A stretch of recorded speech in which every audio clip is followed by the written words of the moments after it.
Hello and welcome to the Book Club Review. I'm Kate, and this is the podcast about book clubs and the books that get people talking.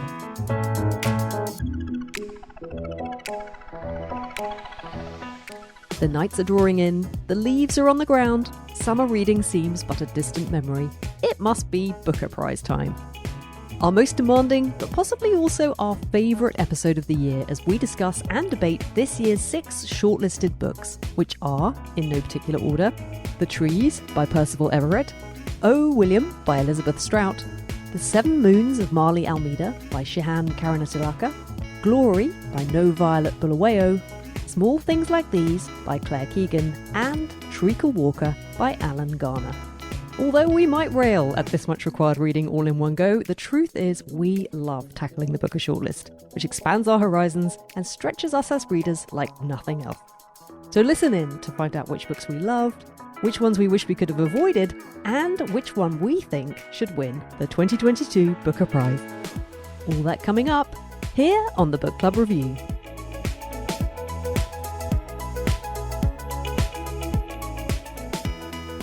Before we get going, a very quick word about the 2 judges who are novelists. I wasn't familiar with M. John Harrison. He is widely considered one of the major stylists of modern fantasy and science fiction, and a genre contrarian.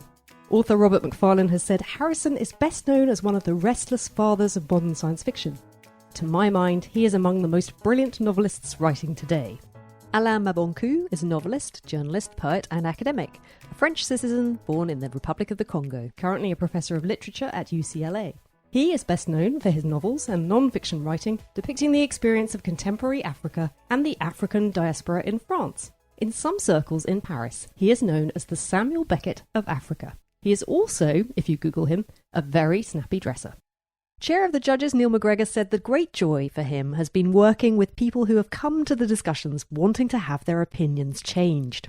Fellow judge Shahida Barry adds, we end up in unexpected places when we read books together like this.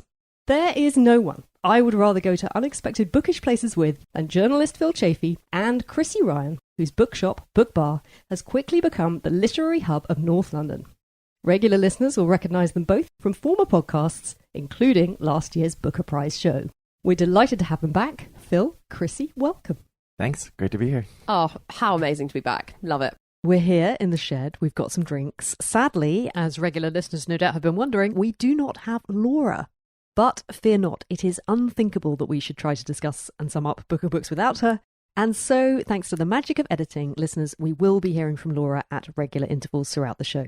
But for now, Chrissy, Phil, let's talk about the books. The very first book on our list is The Trees by Percival Everett, published by up-and-coming independent publisher Influx Press. Our plot synopsis comes from the very helpful reading guides the Booker have put together for each title. Something strange is afoot in Money, Mississippi. A series of brutal murders are eerily linked by the presence at each crime scene of a second dead body, that of a man who resembles Emmett Till, a young black boy lynched in the same town 65 years before. The investigating detectives soon discover that uncannily similar murders are taking place all over the country. As the bodies pile up, the detectives seek answers from a local root doctor who's been documenting every lynching in the country for years. A violent history refuses to be buried in the trees, which combines an unnerving murder mystery with a powerful condemnation of racism and police violence. The audiobook is narrated by Bill Andrew Quinn and published by Tantor Audio. Here's a clip. Money, Mississippi looks exactly like it sounds. Named in that persistent Southern tradition of irony and with the attendant tradition of nescience, the name becomes slightly sad, a marker of self-conscious ignorance that might as well be embraced because, let's face it, it isn't going away. Just outside Money, there was what might have loosely been considered a suburb, perhaps even called a neighborhood, a not-so-small collection of vinyl-sided split-level ranch and shotgun houses called, unofficially, Small Change. In one of the dying grass backyards, around the fraying edges of an empty above-ground pool, one adorned with faded mermaids, a small family gathering was happening. The gathering was neither festive nor special, but usual. It was the home of Wheat Bryan and his wife, Charlene. Wheat was between jobs, was constantly, ever, always between jobs. Charlene was always quick to point out that the word between usually suggested something at either end, two somethings or destinations, and that Wheat had held only one job in his whole life, so he wasn't between anything.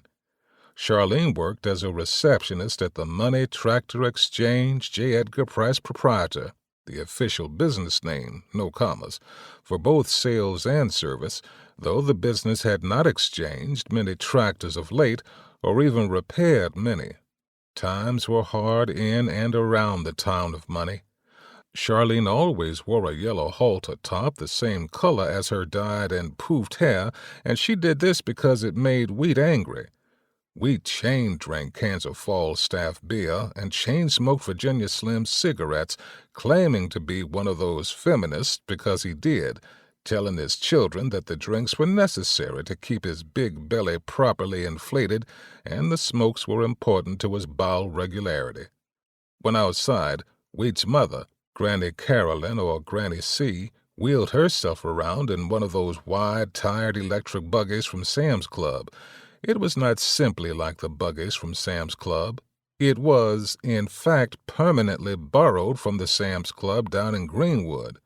It was red and had white letters that spelled Am's Club. The hard-working electric motor emitted a constant, loud whir that made conversation with the old woman more than a bit of a challenge. Granny C always looked a little sad. And why not? Wheat was her son. So the judges said, part Southern noir, part something else entirely, The Trees is a dance of death with jokes, horrifying and howlingly funny, that asks questions about history and justice and allows not a single easy answer. So Phil, what did you make of it? Did it make you laugh? Absolutely. I thought it was a really fun read. It read like a big pastiche of Southern noir detective fiction.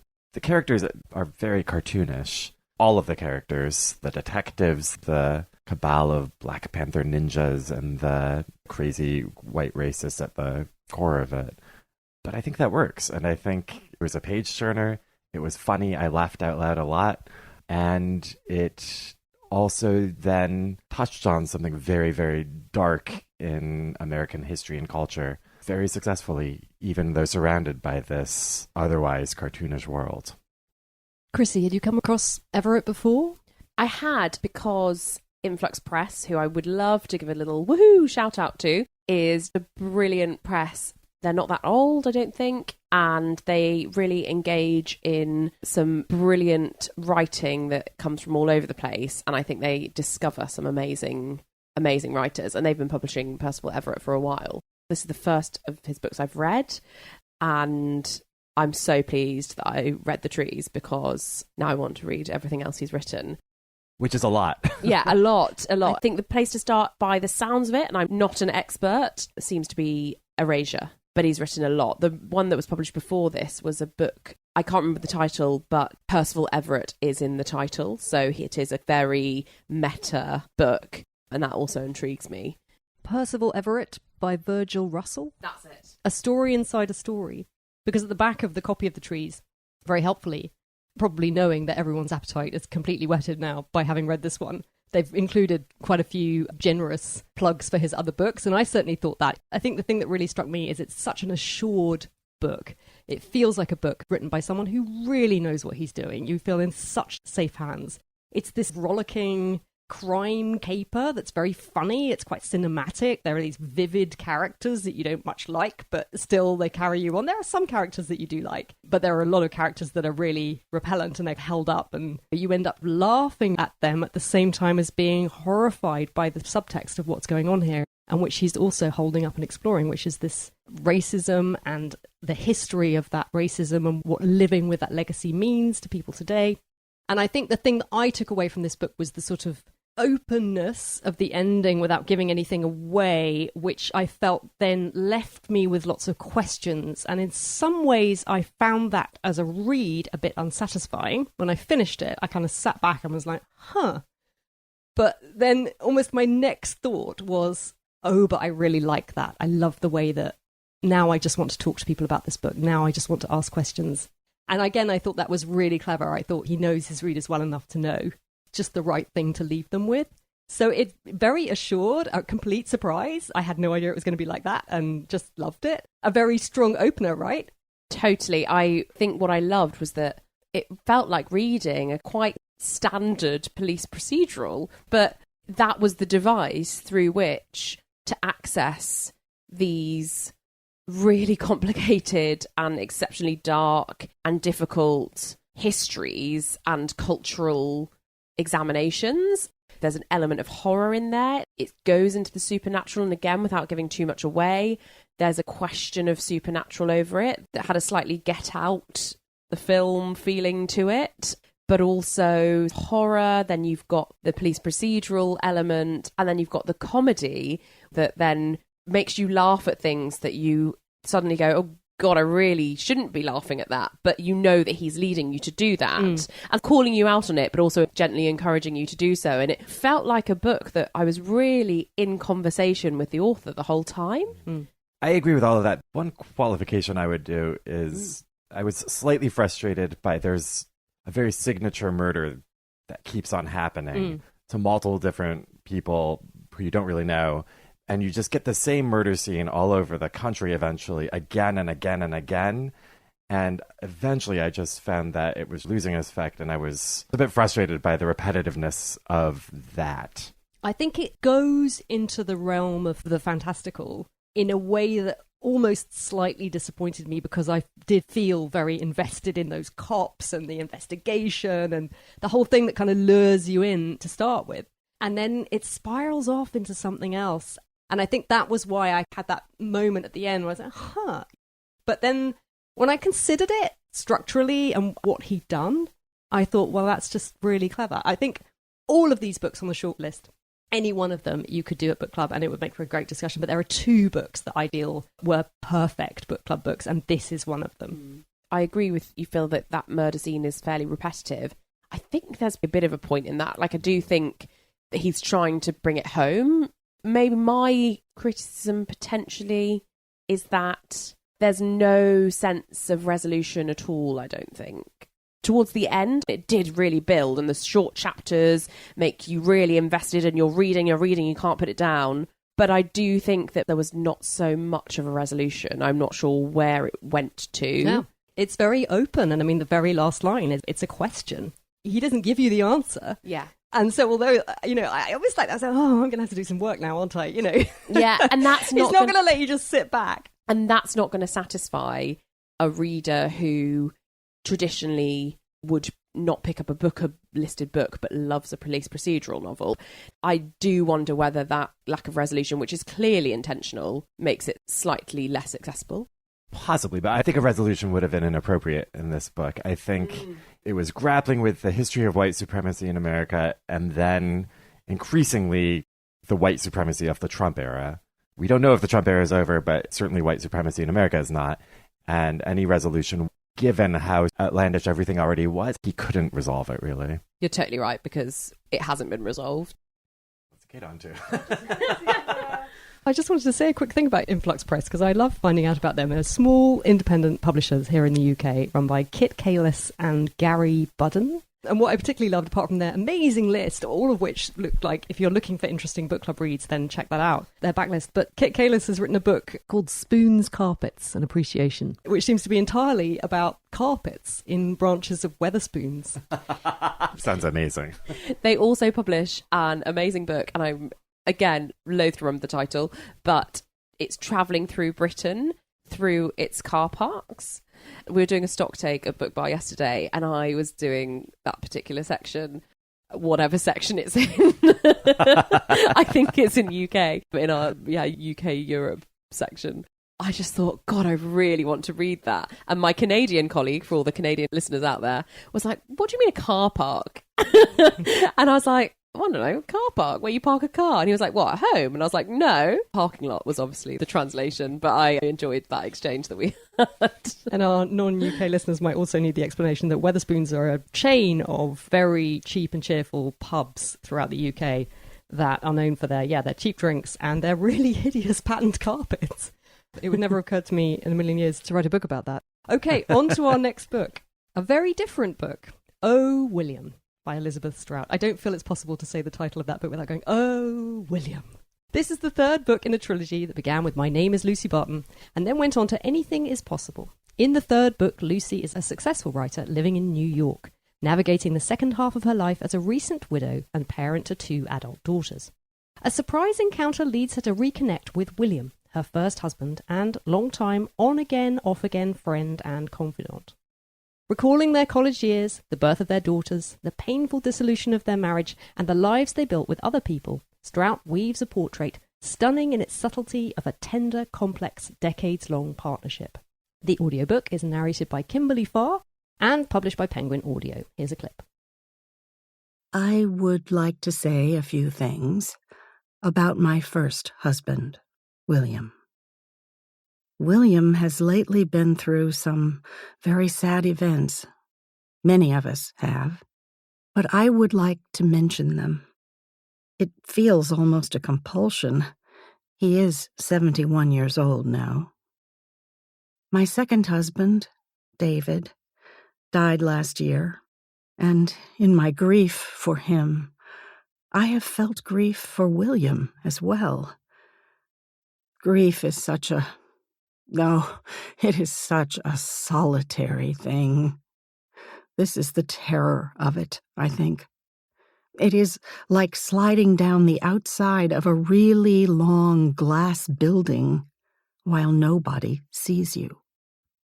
But it is William I want to speak of here. His name is William Gerhardt, and when we married, I took his last name, even though at the time it was not fashionable to do so. My college roommate said, "Lucy, you're taking his name? I thought you were a feminist." And I told her that I did not care about being a feminist. I told her I did not want to be me anymore. At that time, I felt that I was tired of being me. I had spent my whole life not wanting to be me. This is what I thought then. The judges said Oh, William is one of those quietly radiant books that finds the deepest mysteries in the simplest things. Strout's gentle reflections on marriage, family, love and loneliness are utterly piercing. Chrissy, I think you had Elizabeth Strout in for a signing the other day, didn't you? Last week. Just got a call from her publicist on the morning of, oh, we're going to be in North London. Would you like Liz Strout to come in? I was like, yes. Liz Strout. Yeah, I know, Liz. And she was lovely. She was really lovely. And you've read this one, haven't you? I have read this one. Actually listened to the audiobook. It really brought Lucy Barton to life to me in a way that I'd really enjoyed reading previous Lucy Barton novels. But listening to the audio really brought it to me. The wit and the humour that Elizabeth Strout has so clearly really comes to life, I think, in the narration. And you said at the beginning that you want to just go, oh, William. And that's exactly how she does it when she introduces the title at the very beginning. She goes, oh, William. And it feels like the character Lucy is a writer, quite a successful one in the book. So I'm just curious, how much is Liz Strout Lucy? Do you have any sense of like how much they cross over? I suspect that there's drawings upon. I don't know. I wouldn't describe it as autofiction. I think it would have been sold to us as autofiction, and it hasn't been. So I think the fact that they're both writers is probably about where it ends. I don't know. There's a real warmth. She's so good at writing character. I think that's what this book really is. It's so good on character and voice and intimacy. For me, that's what sells it and what I enjoy about it. What about you, Phil? What do you think? Yes, how did you get on with the deep mystery of simple things? I had not read any Elizabeth Strout at all, so I read all 3 of these books. Did you? Almost Gold in a star. row. Dedication to the cause. Have you read all 3? I haven't read the middle one. I've read Exactly. Lucy Barton. I've read other Strout. Okay. So the olive ones, The olive ones, right. So My Name is Lucy Barton is first person, her perspective. it almost feels like both there and here. I mean, there was a one-woman show made of that with Laura Linney on Broadway. Wish I'd seen that. Oh my gosh, yeah. And Laura Linney is sort of exactly how you picture Lucy Barton. Well, then she thanks Laura Linney in the acknowledgements, actually, for O. William, and says specifically about her giving life to this character, almost as if that performance then inspired her to go on and write these other books, perhaps. Yeah. And this one is first person and from Lucy Barton's perspective, as we heard. The middle one, Everything is Possible, is set in her hometown, and Lucy, it's basically a series of interlocking stories, short stories, and Lucy appears in some, but never as a primary character. And I loved that book. I thought it was amazing. These two books, My Name is Lucy Barton and this one, I think they're amazingly written. The prose is beautiful. The characters, the structure's astonishing. But I'm very frustrated by them, and I think it's because I don't like Lucy Barton. And one thing the second one exposes is there's a lot of the first one, which is her relationship with her mother and how emotionally abusive her mother is. Yeah. In the second book, you find out her mother was a lot worse than she was telling you in the first book. And she's a very untrustworthy narrator. She's also very repetitive. She says a lot. I grew up in very, very severe poverty. She talks about that a lot, doesn't she? A lot. It's and she repeated, says it without demonstrating it. Just keeps on saying it and saying it. And I don't know. There's something about that character which I just did not like spending time with her. I love the worlds Elizabeth Strout creates, but I found this frustrating. It's a quiet book, but boy, is it full of drama. Almost without realizing it, the plot revelations just keep on coming and coming and coming. I missed a stop on the tube because I was reading this. That surprised me because if you'd asked me, I would have said, well, not that much happens. But actually, it's full of incident and utterly absorbing. As you say, I think her writing is extraordinary. But I also had quite an uneasy relationship with that character, and I found it quite a devastating read. I felt like all of the awkward, lonely, fearful moments of my life had been packaged up, and I was being forced to kind of like relive them, or just in some extended experience that I found really unsettling, and I didn't really enjoy it. But I did recognize the power of it. You know, I couldn't deny she absolutely had me by the heart. She knew me. But that's why she's so good. Yes. Because she isn't afraid to very quietly let you in and very quietly also reveal who you are. And I think she is a writer that is so in touch with human emotion that, yeah, I agree. I remember the first Lucy Barton book, I enjoyed it, but this book, O. William, has given me a whole other appreciation for that book and for Elizabeth Strout and the humour, because it is kind of funny. I think at times the sort of wry observations, I think, can make you smile knowingly. Maybe it's not laugh out loud funny. I didn't. Kate was too busy being traumatized. Existential dread.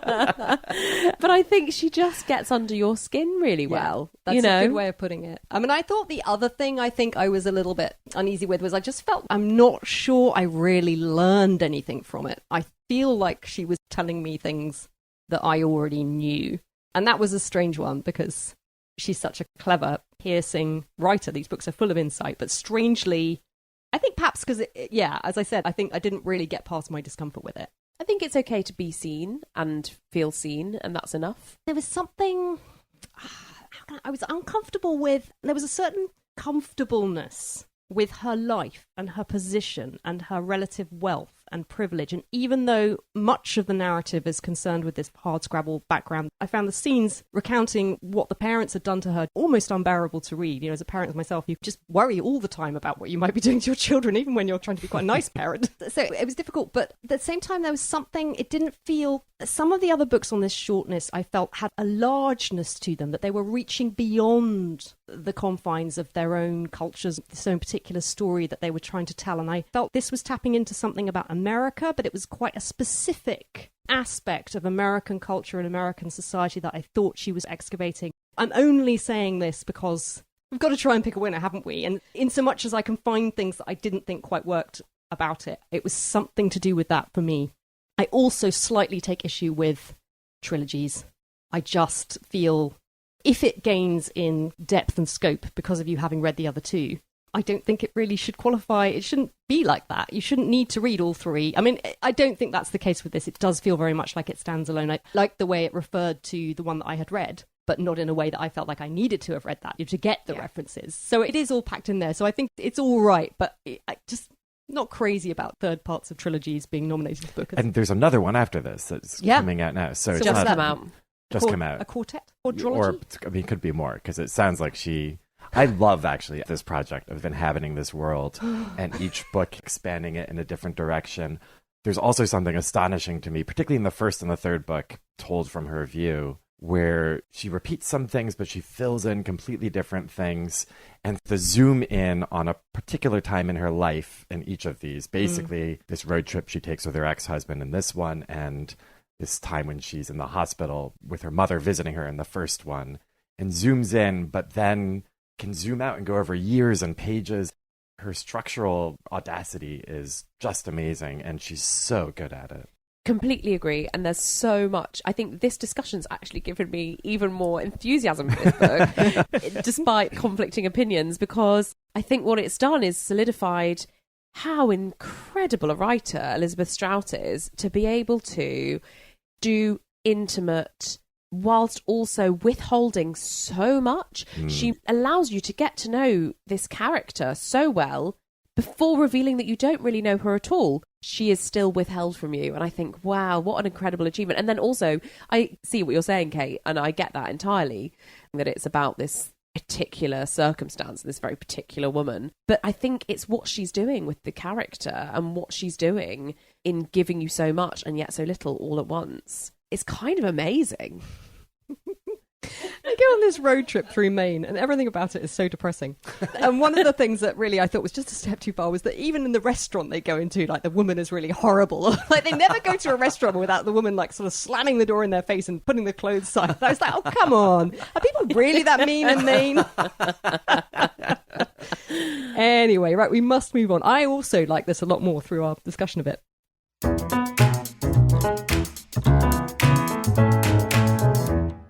Hey, Laura. Fancy meeting you here. Oh, Kate, what a conversation. I'm so enjoying listening to you guys, and so sad to have missed this annual conversation. I love it so much. Well, now that I've got you, this feels like a good moment to catch up with your thoughts on these two books. So, firstly, The Trees. Now, you recommended this one to me on our summer reading show, so I think regular listeners will know that you're a fan. Oh, I'm such a huge fan of this book. I love it so much. It's such a read. So unexpected. I mean, everything that you guys said just feels spot on. And for me, this book, I mean, you've started off so strong. I don't want to lay it on too thick. But for me, this book is one of the most exciting ones on the list. I think I said at the summer reading show, I've lent it to both my parents and they loved it. And I think there's so much in here that is both accessible and challenging. And I would say it. I would love this one to win because I would love, love, love it to have a wider readership. And how about Oh, William? Oh, Laura, what did you think of it? For me, this one doesn't need to be on the list. I just thought, I mean, you say it, and I was like, yes, Kate, yes. It's just upper middle class ennui. In America, they just talk about people and write about people as if everyone is somehow semi-famous and incredibly wealthy, and as if that's the status quo. And then what also is peculiar about this book is the reverse of that, which is this coming from extreme poverty, which Lucy does, and, we discover someone else does later on in the novel. But I didn't understand why and to what end that was of interest. It didn't seem to say anything about class. I will agree with Chrissy that she is a remarkable writer. She is. She's a wonderful writer. I just have no real desire to spend time in her world. Oof. Yeah, that's interesting. It's funny how just one person sharing a view suddenly makes you feel much more strongly. I know.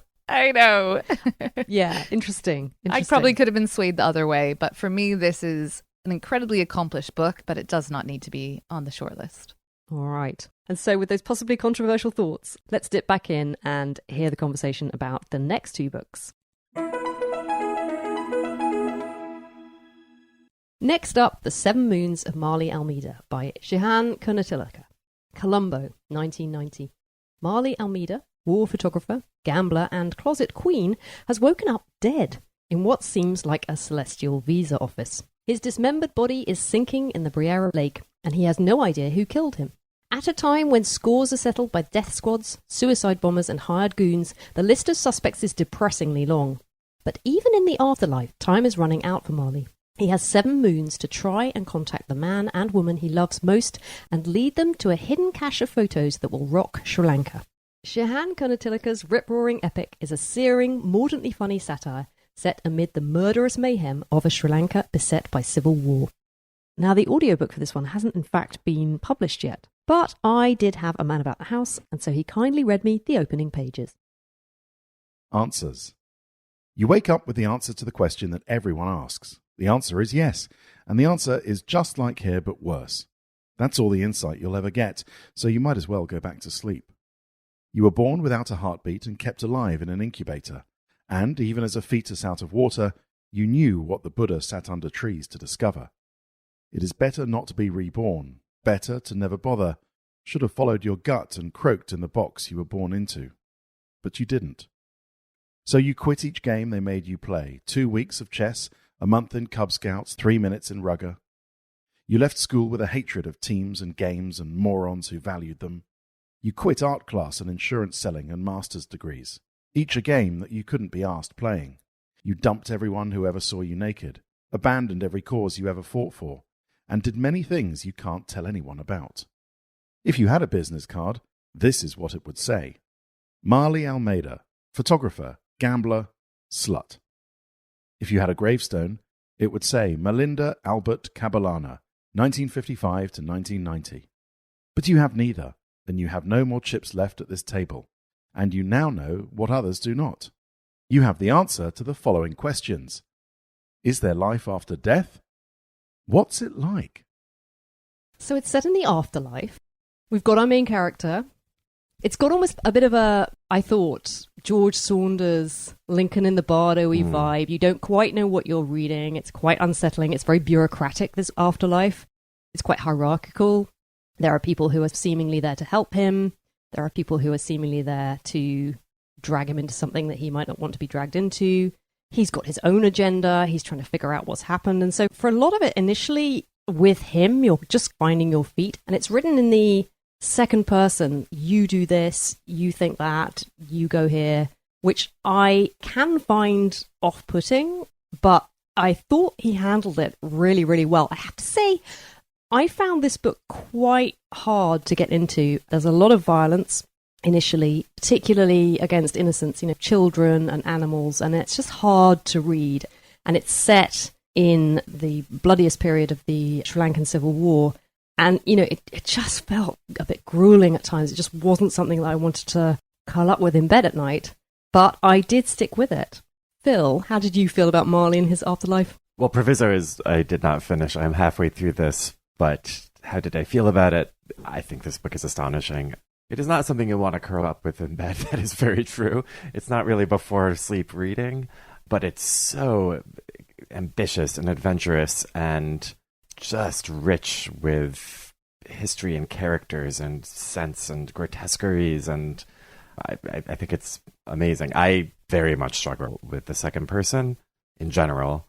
I don't think that added anything to this novel. I was just sort of translating it as you read that opening bit. I think if that had all been swapped into third person, nothing would have been lost in my mind. I didn't think I was going to get round to reading this. It was one of the ones I really wanted to read, but because of time, I favoured the shorter books. So I'm really sorry. That was my only reason why I didn't read this first, because it was probably the one I was most excited to read. But when I started it just this evening, I was questioning, I was thinking to myself, why is the second person being used? And I haven't read enough of it to have figured that out yet. But what I can say is that the first little bit I've read has made me incredibly excited about this book. And I'm definitely going to read it before the winner is announced, because I think it's a contender. It is quite long. I did stick with it, and I did, little by little, get drawn in, and I fell a little bit in love with the main character, which I think you kind of need to happen. And I was just in. And I was so absorbed. This book has twists and turns that have me on the edge of my seat. He's written other things, but he's also a screenwriter, and I think you can really tell. I thought he handled the pacing of it beautifully, and the narrative tension and the reveals were great. Like at one moment, I really was like, because I mean, I'm a bit hopeless like this. I never see things coming, but I was really like, oh, I didn't see that coming. And I loved that about it. And I loved as you say, Phil, the ambition of it. I feel like he's telling this story that's on one level a thriller. You know, there's this secret at the heart of it. He's taken these photographs and everyone is trying to find them and get the negatives because there's something that he has shot that is going to reveal something incriminating about someone. And if it were widely known, if it was publicly known, it could actually bring down the regime that's in power. And so there is this real tension and drama about how we're going to find these things. But there are also really beautiful things about his friendships and interpersonal things that I thought he handled really, really well. I love this character who's a bit of a chancer. You don't really admire him much. He's not a very laudable figure in lots of ways, but he seemed very human to me and very real. And I love that. And ultimately, it just had a scope and a resonance. It's about the inequality of the world and what it means to live with that. And I thought there was a kind of cynicism to it that I thought is just the only true response. What else can you have, especially if you've lived through something like that? I pulled out this quote. He says, "Laws are written by men," Maali says at one point, "who don't mind bad things happening to people who aren't them." And his partner Dee Dee responds, "People have always suffered. You can legislate against it, reduce it at a macro level, but you will never eliminate it. The best you can hope for is that bad stuff doesn't happen to anyone you know." And this book really plays with that question. You know, bad stuff is happening. Awful people are doing horrible things. And everyone's defense is to just hope it doesn't happen to them, hope it doesn't happen to anyone. And I just thought, I felt so, you know, talk about feeling seen. I don't know, it just really made me question my own security and the fact that I haven't ever been confronted with anything like that. And I loved the way it did all that. You know, it really made me search my soul and ask some difficult questions of me and of society in general, at the same time as being this rip-roaring thriller roller coaster ride. I love this book. I thought it was so good. I absolutely loved it. It's clearly a book that has captured the attention of people and the excitement of people. But it is long, and you end up really savouring it. That's what I loved as well. It was one of those books that I didn't want to end. And I love the fact that just when you think it has all drawn to a conclusion, he gives you this kind of epilogue where you just get a bit more. And I just love it so much when authors know to do that. You know, Tolstoy knew, you know, this is, you have it here as well. I was going to attempt to say his name again, but I just thought I can't. Shehan, Karunatilaka. He knows, anyway, he knows. And I love this book. Should it win? I don't know. But this is the one that I really, really hope people read. It's quite a difficult book in lots of ways, but I just loved it. I absolutely loved it. Okay, let's come on to Glory by NoViolet Bulawayo.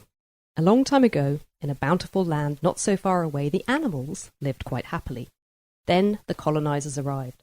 After nearly 100 years, a bloody war of liberation brought new hope for the animals, along with a new leader, a charismatic horse who commanded the sun and ruled and ruled and kept on ruling. Glory tells the story of a country trapped in a cycle as old as time. And yet, as it unveils the myriad tricks required to uphold the illusion of absolute power, it reminds us that the glory of tyranny only lasts as long as its victims are willing to let it. The audiobook is read by Chipo Chung and published by Penguin. Here's a clip.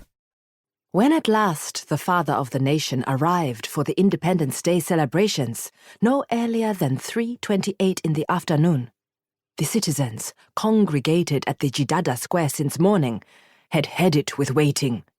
They could have razed the whole of Jidada with their frustration alone, that is, if Jidada had been any other place. But the land of farm animals wasn't any other place. It was Jidada, yes, Tolohuti, Jidada, with a da and another da. And just remembering this simple fact was enough to make most of the animals keep their feelings inside, like intestines. The fierce sun, said by those who know about things to have been part of His Excellency's cheerleading squad by decree, had been up glaring since mid-morning, doling out forceful rays fit for a ruler whose reign was nearing all of not 1, not 2, not 3, but 4 solid decades. The Jidada party regalia, worn by most of the animals for the occasion, jackets and shirts and skirts and hats and scarves in various colors of the flag of the nation, many of the articles embossed with the face of His Excellency, trapped the sun's terrible heat and made the weight even more unbearable. The Booker judges said Glory is a magical crossing of the African continent with its political excesses and its wacky characters. Here, the fable is never far from the reality. This political satire goes beyond Zimbabwe and could relate to nations with despotic regimes around the world. It is also a book about feminism and power sharing. So in essence, it's a satirical take on Zimbabwe's 2017 coup and the fall of Robert Mugabe. I must confess that my life got a little bit in the way this time. This is the one I didn't finish. I'm only about halfway through. Having tested it, I can say it's simply not a book that you can speed read. It takes its time and proceeds at quite a measured pace. You can't rush it.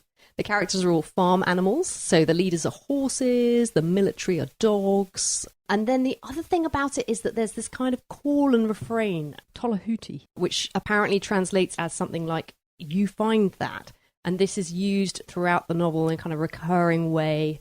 And it gives you this real sense of you're being told this story. It's one particularly that I think worked well on audio. And then actually a listener happened to email me and say the same thing, that she had listened to it on audiobook and thought it had held her attention and engaged her in a way that she wondered whether it would on the page.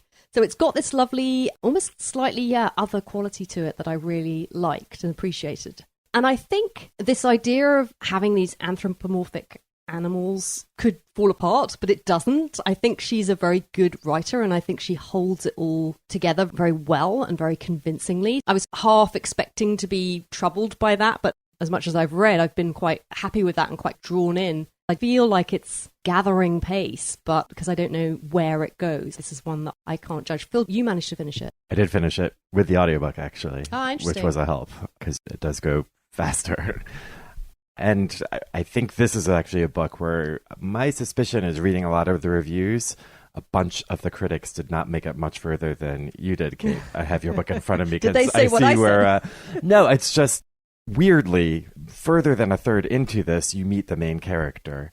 And then there is a whole plot around that, which you have not come to yet, and which I don't think a lot of the critics have come to. This first third of the novel is basically Animal Farm in Zimbabwe, and you just bump around the elites and you can very quickly see it's not hidden at all. That's Mugabe, that's Grace Mugabe, that's Mnangagwa, and the correlation is sort of immediate, and I'm not entirely sure how much the Animal Farm premise of it, making them all animals, adds a lot to it. I feel like of all of the books, this is the one I would most love to discuss with a book club. In interviews I read after finishing this with Bulawayo, she talks about trying to process what happened in 2017 when Mugabe was pushed out of power, and then the years that followed. She'd been living abroad and returned to Zimbabwe, and she was just trying to process this and write this all down. And at a certain point, it felt too ridiculous to be writing traditional prose, and that's when she added on this thing about the animals. But it's not a parable like Animal Farm is. It's much longer, and I found, to really appreciate it, I just stopped thinking of these characters as animals, and it worked. And I didn't think the animal thing was necessary. I learned a lot, and it was also very, very funny. I laughed out loud quite a lot. It is funny, and it is clever. And I think that's what I get. You know, you get that little sense of just how many layers there are packed into everything. I really loved... There's a Twitter chapter. So at one point, there's an event that takes place, and then she has a little chapter which is just the Twitter reaction to this event, and I loved it because it was so good. Twitter is like a kind of language.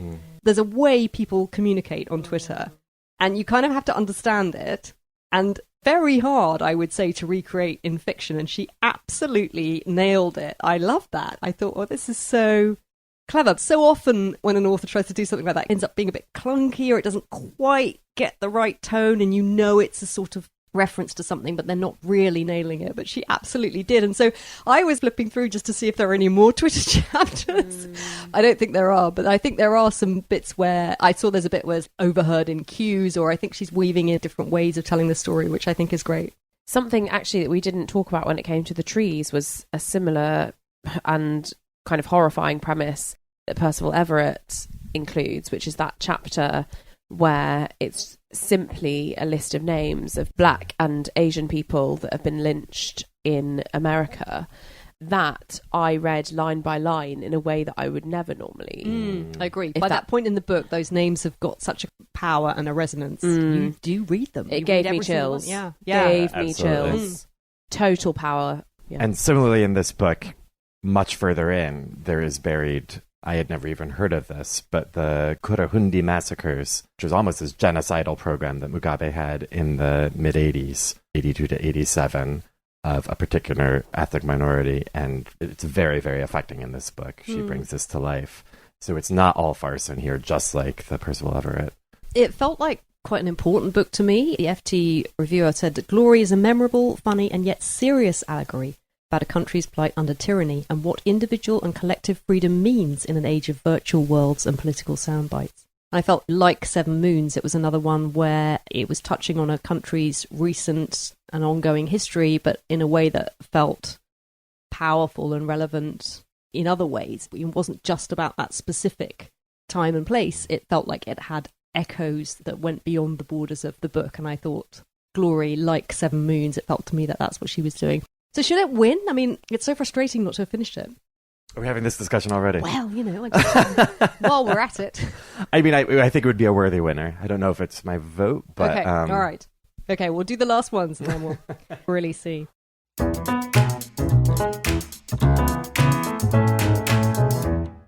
Hey, Laura, I realised what you and I are doing here. We are kind of floating about, like Maali Almeida, aren't we? Kind of spying on me and Chrissy and Phil there, but we're now in a different time and place. I kind of like it. You can be Maali and I'll be the leopard. Okay. That's a good deal, I think. So how did you get on with the book? I started The Seven Moons of Maali Almeida after reading O. William and a number of other really quite straight, in terms of prose novels. And it threw me. And I was like, what is the tone of this book? It feels really childish and YA. And I don't even know why I'm reading this. And what is this? This feels a bit derivative. Is this Lincoln in the Bardo? I don't know. I don't like it. And I sort of put it to one side. And then I saw your very opaque but intriguing review on Instagram. And I feel like anytime you write an opaque but intriguing review, it means you've loved something. So don't give away all my secrets. So I thought, okay, I'm missing something. Let's go back to it. And I'm not finished yet, but it has completely won me over. I love it. I think it's so exciting. I think it is devastating. I think it is intriguing. I too think I love Maali Almeida a little bit. And it's a really exciting book. I am super intrigued. The reason I'm not finished is exactly what you said, is that it's not a book that you really want to read right before bedtime. I do want to read it. I just, long day at work. It doesn't take you somewhere overly cheerful. But it has, I say that. There is a bit of humor throughout. And I love that as I got closer to the end, I slipped into that wonderful mode that some books get you into where you're actually consciously slowing down a little bit because you're just enjoying experiencing it and you don't want it to end. And this was one of those for me. Funnily enough, another murder mystery, right? 2 murder mysteries, really, on the shortlist this year. The Trees, in essence, is a murder mystery, and this is a murder mystery investigated by the ghost. Yeah, not generally my thing, not at all. Okay, how about Glory? Quite a different read. I own a copy of Glory now. I own a copy. I ordered one in from my local bookshop, and I have read maybe about 20-30 pages. I do not like allegories. I do not like fables. Phil was very respectful in his praise, but I would say he was measured. Nothing he said and nothing you said made me want to keep reading. So maybe there's something in this one, but I don't know if I'm going to get very far. Clearly, no one should listen to me. I'm just saying, I haven't got very far with the tone, and nothing you guys have said made me feel super excited about it. Okay, well, things are hotting up now. We've just got 2 books to go before we try to pick our winner, so let's get back to the discussion.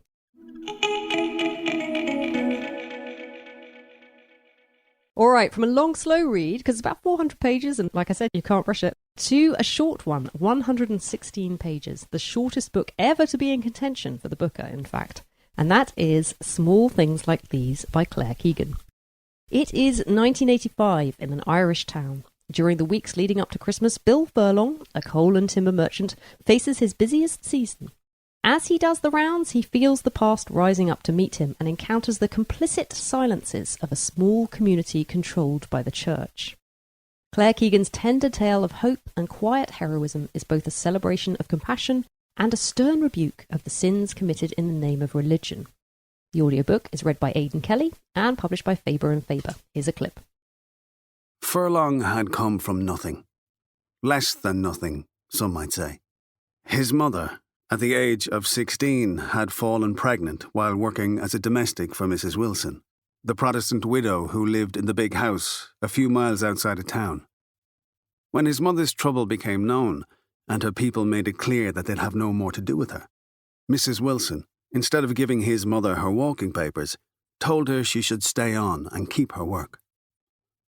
On the morning Furlong was born, it was Mrs. Wilson who had his mother taken into hospital and had them brought home. It was the 1st of April 1946, and some said the boy would turn out to be a fool. The mane of Furlong's infancy was spent in a Moses basket in Mrs. Wilson's kitchen, and he was then harnessed into the big pram beside the dresser, just out of reach of the long blue jugs. His earliest memories were of serving plates, a black range, hot, hot, and a shining floor of square tiles made of 2 colours, on which he crawled and later walked, and later still learned resembled a draughts board, whose pieces either jumped over others or were taken. As he grew, Mrs. Wilson, who had no children of her own, took him under her wing, gave him little jobs and helped him along with his reading. She had a small library and didn't seem to care much for what judgments others passed, but carried temperately along with her own life, living off the pension she received on account of her husband having been killed in the war, and what income that came from her small herd of well-minded Herefords and Cheviot ewes. Ned, the farmhand, lived in too, and seldom was there much friction around the place or with the neighbours, as the land was well fenced and managed, and no money was owing.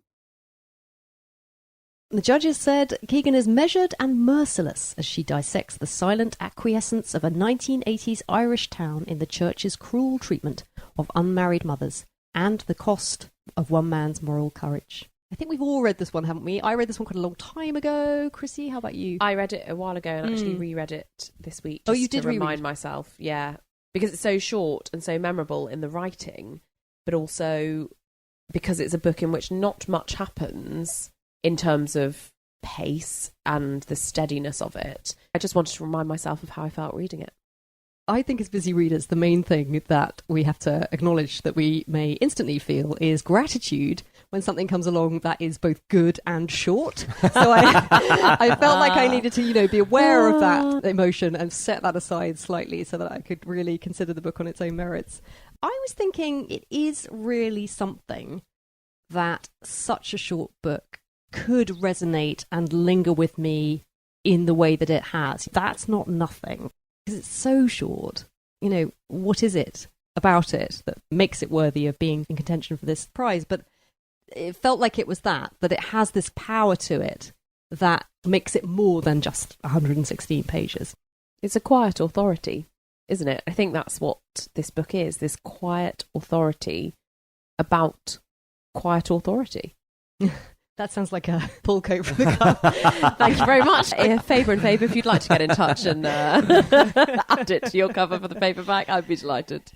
I mean, it's another one of those books that I feel asks moral questions of you as a reader, but in a way that leaves you not feeling judged, which I also thought was quite interesting. This character, Bill Furlong, you go with him on this emotional, moral journey as he has to decide what he's prepared to look away from or not look away from in this case. And I wonder if it's that. I think it's that, in a time where perhaps the way the world is going is almost encouraging us to this kind of mindset of looking out for number one and making sure that, we're okay. And that is the problem. If we all were able to take that leap and be that courageous and do the right thing. And I think the other thing that feels very powerful and resonant is that certainly in Ireland, this was a scandal. Not only that it happened, but that it went on for so long And it was only until relatively recently, I think, that the last laundry was closed, and only a few years ago that the Irish government actually acknowledged what had happened and formally apologised. And so it felt like a bit of a reckoning and shining a light on that in a way that I imagine to an Irish reader would have even more power and resonance. So I was aware of that as well. I felt like there were layers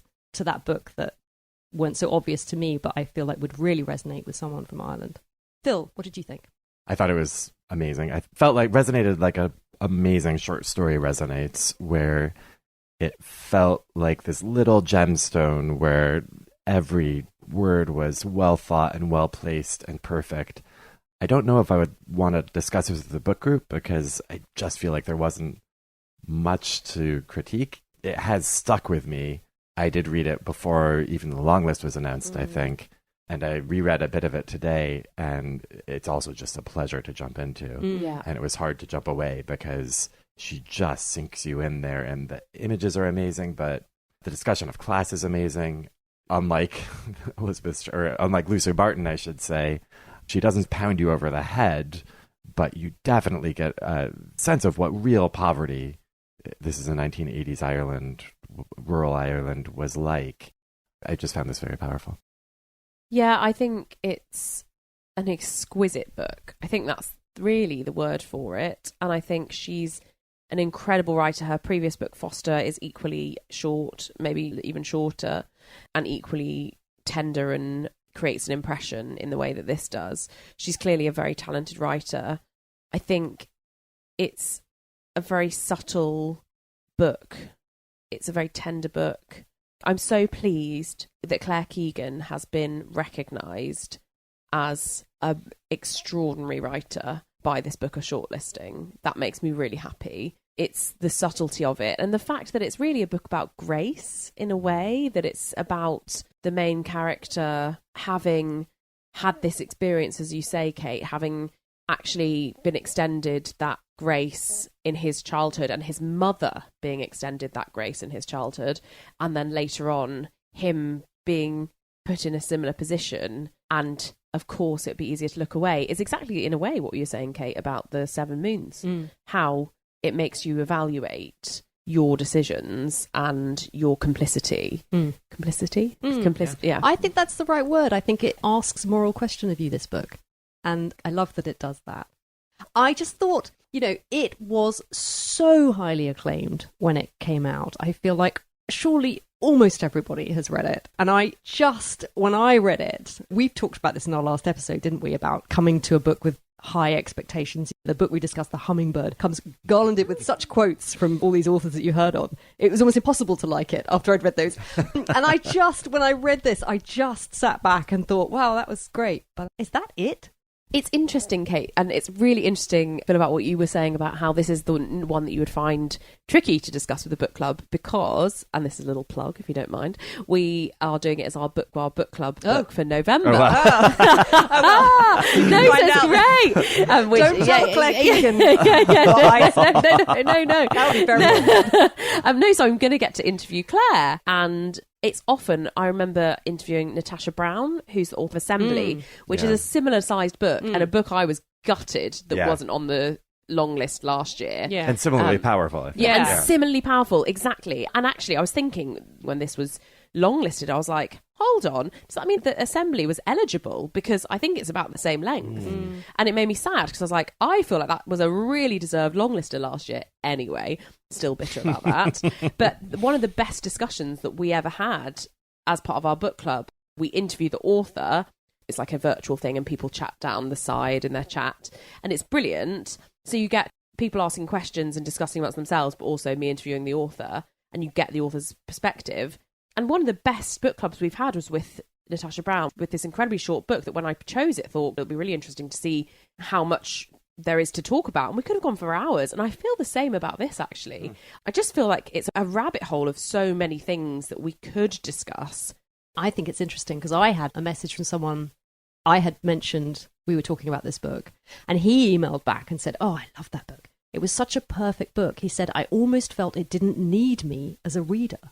You know, Ooh, that that's a idea great that we're comment, kind of wow. in dialogue with books and that we somehow complete them, but it doesn't make for a good book club discussion if it doesn't need a reader. Well, it's like that's what I love about what you bring as a podcast to the discussion always is about whether something is going to be a great book club book. And what is a great book club book? It needs to have some really brilliant themes to get your teeth stuck into that are kind of outside of the book itself. Issues are always a helpful tool, I think. It needs to have some really powerful writing or writing that you want to discuss, is the subtlety of it or the eccentricity of it or the style or the form, whatever those things are.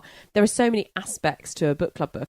I would add, you want different opinions. It's opinions. hard for me to think of someone reading this and not liking it, which is perhaps that is the issue. third Yeah. thing. That is definitely the third thing, is a book club where everyone's like, yeah, I love that. Exactly. Unless everyone's exceptionally enthusiastic. Well, you could always have me along and there my slightly controversial rules. Is that it? but you're not against it. No. Right, Kate? No. No, I thought it was everything that everyone says about it. It's a beautiful, quietly powerful, exquisite novella.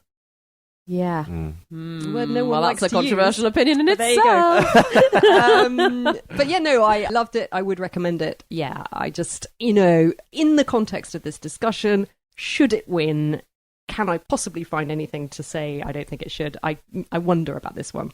But from one short book to another, our last book, and that is Treacle Walker by Alan Garner.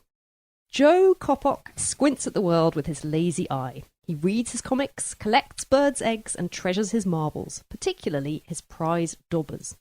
When Treacle Walker appears off the moor one day, a wanderer, a healer, an unlikely friendship is forged, and the young boy is introduced to a world he could never have imagined. In this playful, moving, and evocative fable, set once again in his beloved Cheshire, the masterly Alan Garner delivers both a stunning fusion of myth and folklore and a profound exploration of the fluidity of time.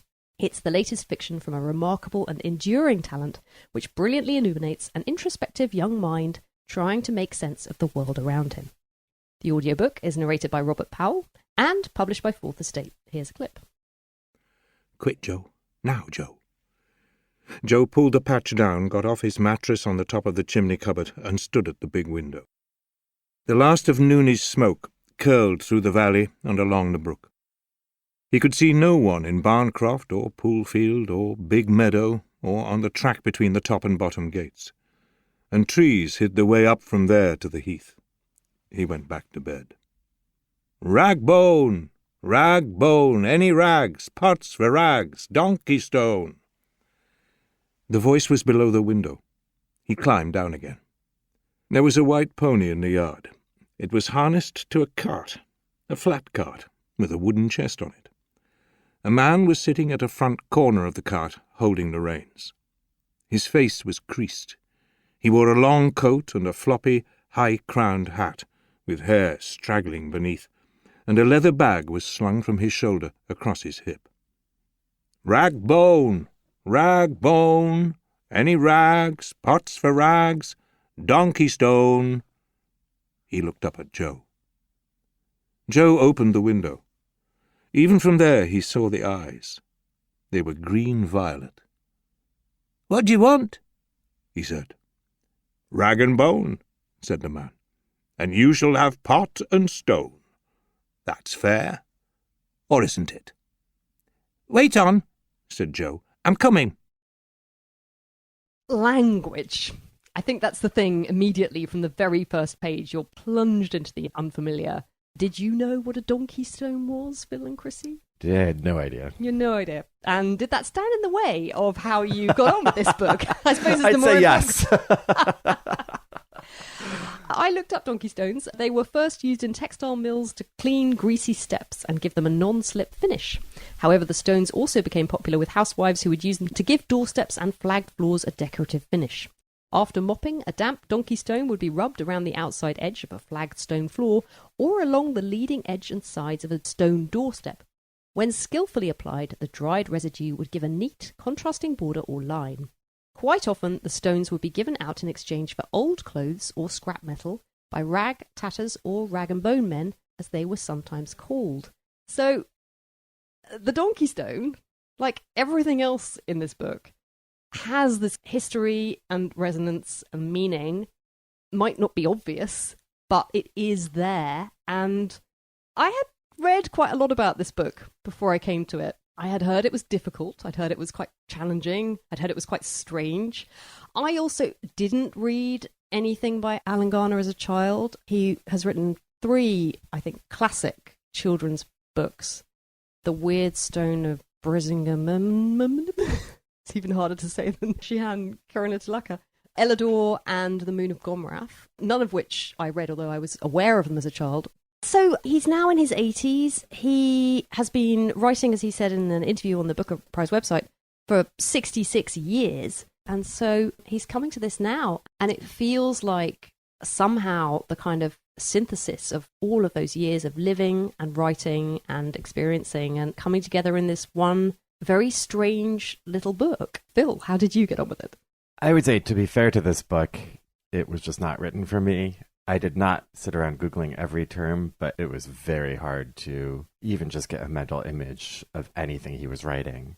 I read it through, but nothing stuck, and I found it very inaccessible. To be unfair to this book, I have never read a writer who is less interested in communicating with the reader. I just found it obnoxious. Really? And that is unfair to it, and I think there are people who could get a lot, and obviously if you read the reactions, people have been very moved by this, but this was just not for me. It was not for you, but you know what? I was reading it. Chrissy, sorry, I will come to you just a second.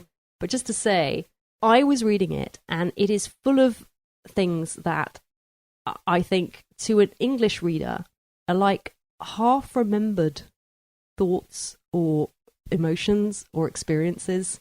It has, I feel like, is latency the right word?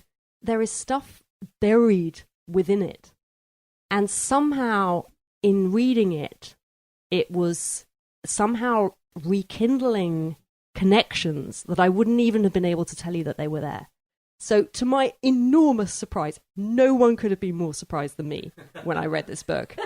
I loved this. I loved it. And it spoke to me on some strange, visceral level that I didn't really understand, but I loved it. I felt like it was tapping into things that I didn't know were there in a way that I was delighted by. And did you not think, I mean, perhaps your, I suppose, general irritation with it maybe got in the way, but I just thought on a sentence by sentence level, there were some sentences in it that just kind of shimmered for me. I thought they were so miraculous, and I loved the way it's so original. It's not like anything else. No one could have written this. It's almost, I don't really know how to articulate, as you can tell.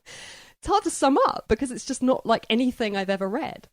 No, I'm very jealous of your reaction. And so it obviously means my unfair take was very unfair. I think whatever resonances it was having for you, I did not have. And it was something about that language. You started this with language, and it's all about this language. Yeah. And for me, it was literally like reading Greek. It just went straight over my head. That's what I wondered as I read it. I just wondered. I thought, would this resonate with an American reader in the same way? Would an Australian reader get the same thing? It felt like it was somehow tapping into some Englishness. Almost it made me think of, you know, something like Lanny by Max Porter, which kind of has the same, you know, sort of folkloric...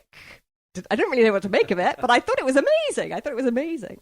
Chrissy. I don't have much to say because I have only read a few little nuggets, but I can see what you're saying, Kate. I can see that there's something in the language that feels particularly otherworldly, but in a way that potentially British folklore has in it. I don't know, but I'm intrigued by the diverse reactions between the two of you, and I think there's really something in that. I mean, this is my other book club book of the 6. This is the other one I think is made for discussion. It's going to divide people.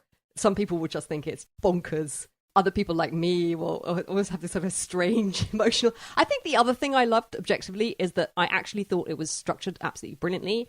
I thought it has a definite arc. It's almost, strangely, I don't actually tend to like books that go off into some kind of divorce from reality fantastical realm. Often I find then the internal logic I like things to have. If it gets abandoned by the author, I find that frustrating. You know, I like things to make sense. And I love that this did. I felt like he held it together really, really well. It almost reminded me a bit of Piranesi by Susanna Clarke, which is very much set in a very contained world that's very strange, but has its own internal logic and makes sense when you're in it. I thought this did for me too, although I would say perhaps it makes less sense than that. That's really interesting that you said that, because as you were talking about it, the things I was thinking of were Max Porter's Lanny, and I thought, ooh, Piranesi, because I was so disinterested in Piranesi. You couldn't have forced me to read it when it got all the accolades it was getting. I was like, I don't get this at all. No idea what it's about. Similar, I had no idea what this was about. I was like, I can't even be compelled to read it because I'm not even interested, because nothing has compelled me to read it. It sounds so unreadable because no one's persuaded me to get there, if that makes sense. Piranesi then won the Women's Prize. I was like, oh, fine, I better read it then, fine. And one of my favourite books from the last couple of years. Like a magical, memorable book. And now I'm really excited to dive in because I suspect I might have a similar thing. I mean, I think you do need to come to it. I think the other thing was I was up against it. I hadn't managed to finish Glory. I just thought, you know what, I should just read Treacle Walker because I think I can probably read that. And so I also came to it in a spirit of gratitude for it being quite short. You know, you can read this book in an hour. And I think there's a playful quality to it. And I think if you come to it with just a sort of open mind, let it take you where it'll take you. I think it's quite interesting to see where you end up with it. I think he himself doesn't expect any two people to have the same reaction to it, which I also quite like. I can't think of anyone who could have pulled this off the way that he has done. It is, I think it took all of those years and all of those books and all of that work and that lifetime of honing his craft to be able to write a book like this that actually is convincing. That's what I thought. In any other person's hands, I think this would have totally fallen apart. This to me is a perfect book and a complete book. And I think it's art. Again, of all of them, this is the one that I feel is art. It's like you can't really explain it. You can't really understand it. It's tapping into some things that you can't quite describe. But it has all that in it. And for me, I felt that was very real. I'd love to know what Laura thinks of it. I'm looking forward to finding out what Laura thinks of it. How exciting. Like, honestly, I'm just buzzing about this now. I bet she hates it. Yeah, I'm really buzzing about this book. I'm quite excited to properly dive into it. I kind of thought if I'm going to get something out of it, I'm going to need to really invest in it. But it sounds like that's not necessarily true. Well, the language, that was the other thing. You know that Jabberwocky poem in Alice in Wonderland, "'Twas brillig and the slithy toves." How does it go on? Yes, I can't remember, but it's exactly that. You know, it's the that Borough Groves yes. and the Mome Raths outgrave. Not one syllable of it makes any kind of sense, but you understand it. On the Ning Nang Nong where the cows go bong. Strangely, it's got... What's that one? Oh, that's Spike Milligan. All right, it's not a Jabberwocky. No, I was just enjoying. But yeah, you know, you don't need to understand it to get some kind of strange sense about where those words are taking you. And it's a hard thing to pull off. I think he really did it.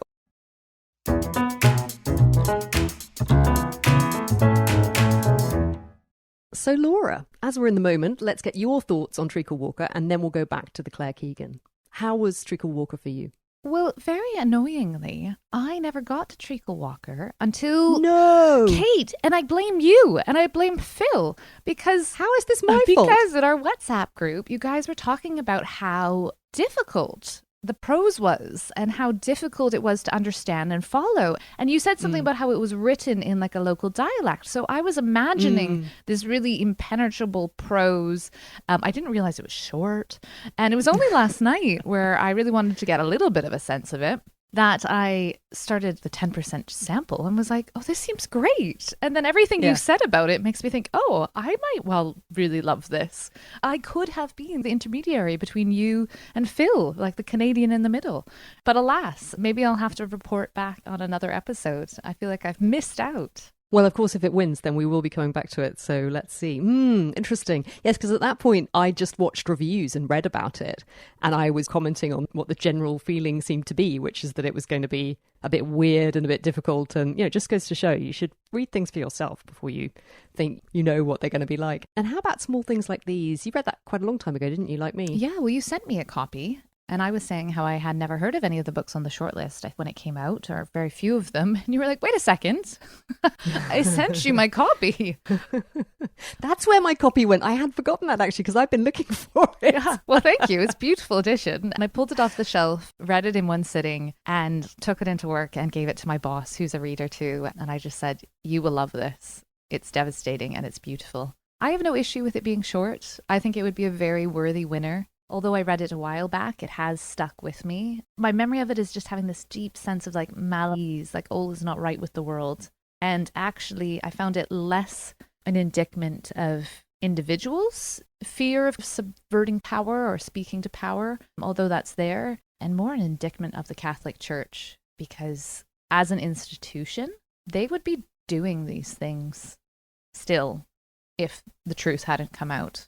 And there's a legacy of the Catholic residential schools and other denomination schools in Canada. So that is very, very raw here in their treatment of children. And so I thought this novel was devastating and beautiful and powerful, and it made me very angry at the Catholic Church. Okay, well, at this point, back in the past, we're going to have a chat about which book we think should win. So shall we listen in, and then you can give us your vote? Yeah, I'm very excited to hear what you guys decide. I think then we need to come to the most important question of all, which is which book should win. Now, I looked up the betting odds as they are currently tonight, but then I don't actually understand them. It's just a series of numbers that make no sense to me. I think Treacle Walker's in the lead. I think it says 33-10, and then Glory 43-10. Can that be right? And then it says Oh William 7-2. I thought, hang on a minute, this is not. And then I found the William Hill odds, which I think make more sense. So Treacle Walker seems to be in the lead. That's 3-1.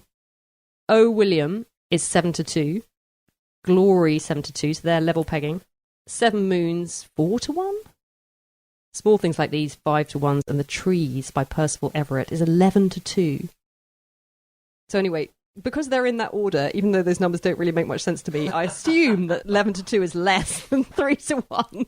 Anyway, the point is, people placing bets think that Treacle Walker might win. Phil, I suspect that you don't agree with that. Which one is your favourite? I would not give it to Treacle Walker. It's a fair guess. Can I give a quick unified theory of this shortlist? Minus Treacle Walker, which is, I think, the other 5 books are all tackling in some way societal trauma in very, very different ways.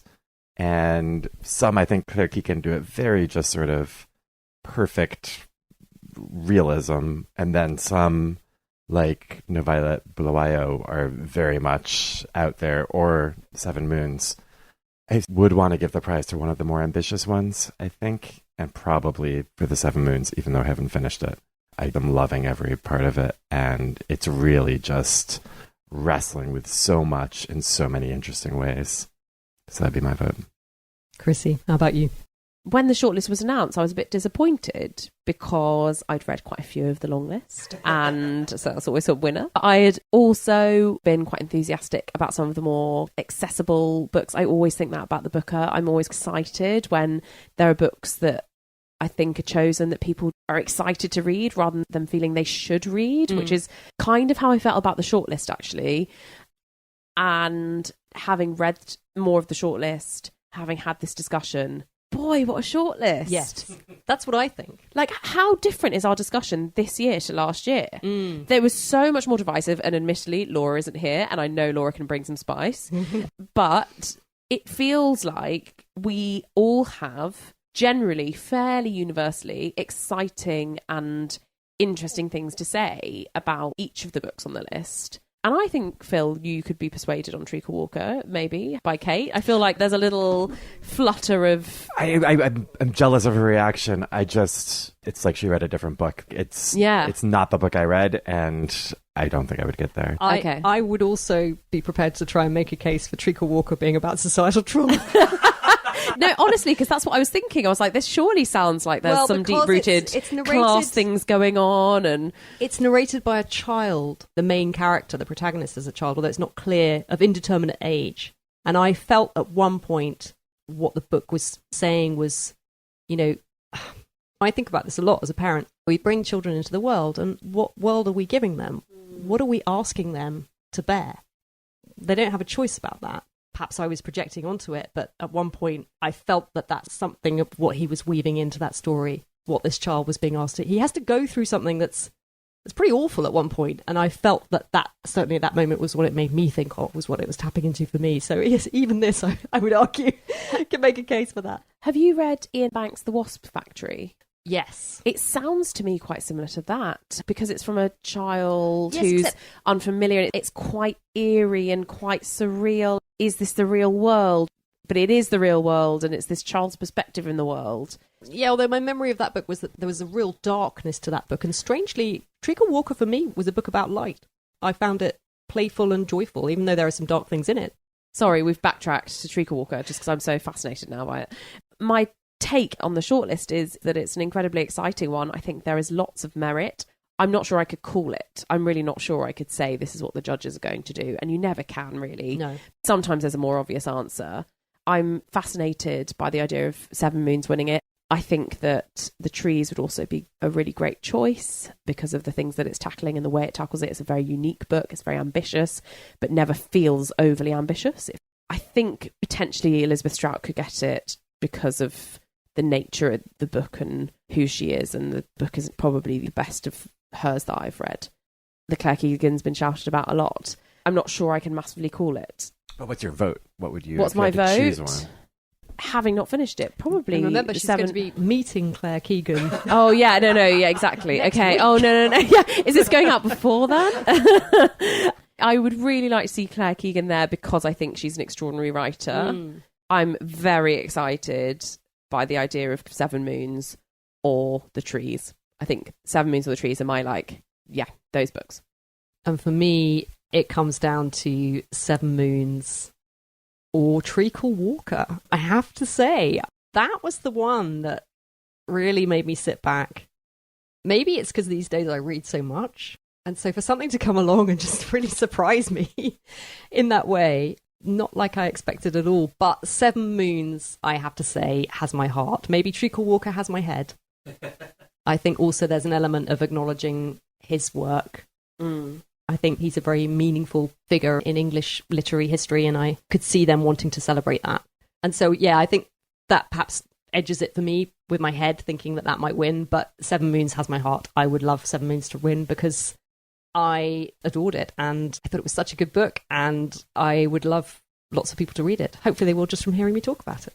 Well, fingers crossed, that's our unofficial job. But I feel like the thing with Seven Moons that excites me is that I know the booker is not necessarily about this, but as someone who cares so much about getting people that feel that reading is inaccessible to them in terms of snobbery, and sometimes the booker can feel that way. Like, I don't think that's a secret, but it is also the prize that people know the most. It's the one that's most famous, probably one of the most famous, certainly the most famous in this country.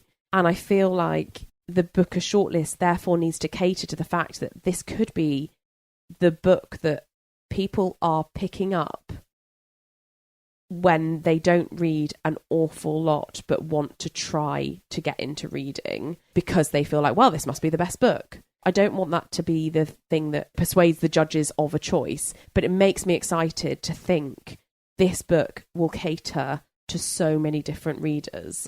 And for me, that would be a massive part of the criteria if I were a judge, because I don't think it's just about what is this book doing and the bigger, broader discussions. For me, it's about, I think it needs to engage readers. To me, that's a huge criteria in this because it's a prize that could reach so many readers. And I think that's why the Seven Moons excites me. And that's why The Trees excites me, because I think there's so much potential to engage with loads of different people and show them how incredible reading and books are. Well, Gabby Wood, director of the Booker Prize, says that what they're really asking the judges to do is to come up with the ultimate book recommendation. And so, listeners, you've had our thoughts. I'm sure you've got your own views as well. And we will hear from Laura. And next week we'll hear from the judges and we'll find out which one it was. Chrissy and Phil, thank you so much for joining. Always such a pleasure to have you. It's always great being here. Thank you for letting me just spiel away about the things I love most.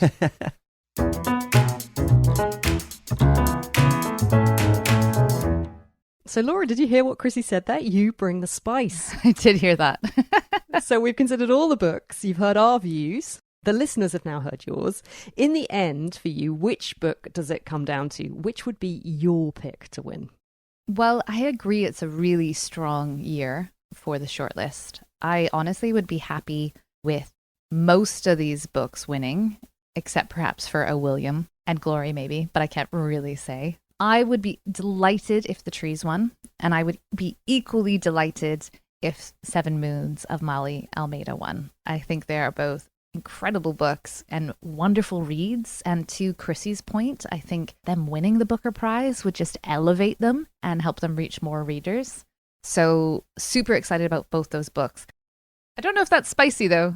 Remember last year, Phil and I can't even remember who we picked on. Oh, it's actually on my shelf here.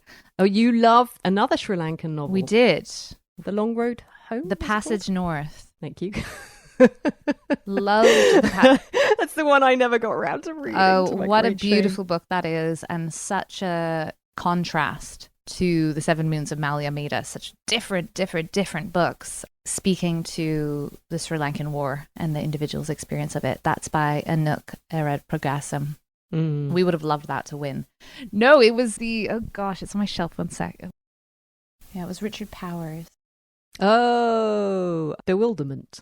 Yes, do you remember? Phil and I just hated Bewilderment. I was going to say maybe I have a bit of a bias against very well-known and well-respected American authors, which could be true, but of course I am shouting in a big way for The Trees by Percival Everett. So fingers crossed. I'm so excited to learn which one is going to win. But for me, yes, I would love it to be The Trees, or I'll throw another hat in the ring for The Seven Moons of Maali Almeida. Well, to throw another quantum distortion of space and time at you listeners, you may be catching this show on the Sunday it was published and still be in suspense, or more likely by now the prize will have been announced and you will know the winner. So how did we do? Did we get it right? Did we come close? Whatever the outcome, Kate's Book Club will be reading the winner, and so we'll have a special book club episode coming up on it later this year. But if you're impatient to hear more from us before then, you can dive into our archive of over 100 shows over on our website, thebookclubreview.co.uk, where you'll also find full show notes for this episode and a transcript. We also have an article on our favourite reads from past Booker Prizes. Find that on our features page, and I'll also put the link in the show notes. You can also sign up for our weekly-ish newsletter featuring reviews, book recommendations, bookish links, and you'll find out the books that Laura and I have got on the go. We're also putting the finishing touches to our Patreon account, and we'll be letting you know ways you can support us on there. One of the first things we'll be posting is our debrief on the Booker Prize winner. So look out for details on our social media channels at Book Club Review Podcast on Instagram and Facebook, and at Book Club RVW Pod on Twitter. But if you enjoyed this episode and want to support us right now, please share it and tell your friends. But for now, Carla Rovelli tells us time is ignorance, included as the epigraph to Alan Garner's book Treacle Walker, and that certainly feels an appropriate note to end this episode on. Until next time, thanks for listening and happy reading.